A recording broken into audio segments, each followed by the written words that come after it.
Hey guys, welcome back to Is Your Six Covered.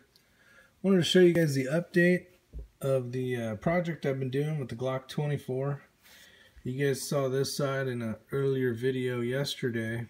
I finally finished the grip last night and completed all the little bells and whistles per se.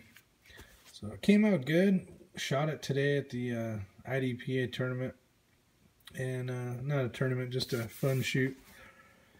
Worked out great as always, but I wanted to show you guys the other side, and I have it in a holster because when I designed this other side, me being a right-handed shooter, you'll be able to see this as you're walking around.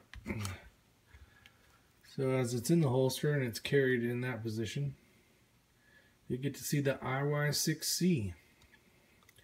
Turned out really nice, really sharp, a lot of work. It was well worth it. A lot of fun, and you know what? Your mind is your limitations when it comes to messing around with grip tape. And then I purchased some black. I got the blue here. This gray you see was black painted with the same color that I painted this with, and this is just a Krylon regular Magic, some Tractor Supply. Spray enamel.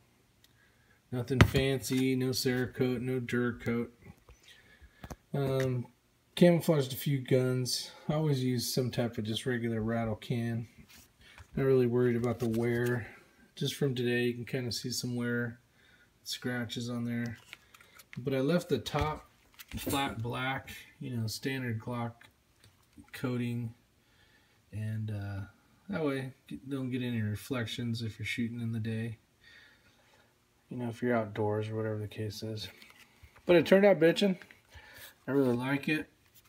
A lot of, because everything you do is basically has to be reversed. I'll kind of show you here. Like this was the grip piece here. That's the wrong side. So on this one, basically you have to cut that circle out without screwing it up, and then within that circle you got to cut the 6 out, which was this one, but of a different color. So you got to make this 6 fit inside of that 6, and that's kind of hard. You can see if you get real close, you can see there's some imperfections in there, but from a distance you can't see them at all. I mean, even from right here, it doesn't look bad. And that's, just a foot away. And when I can zoom in with the camera, you can see every little nook and cranny if you want. Like, there's one of the pins. So that needed to be in there. But there's grip tape in between each hole there.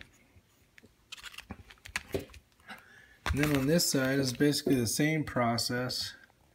A little more in depth, and you had to make sure that the letters were the right way. But I basically printed out a logo. If you guys are interested on doing this, maybe one of you guys with your YouTube channels, if you have a pretty simple design.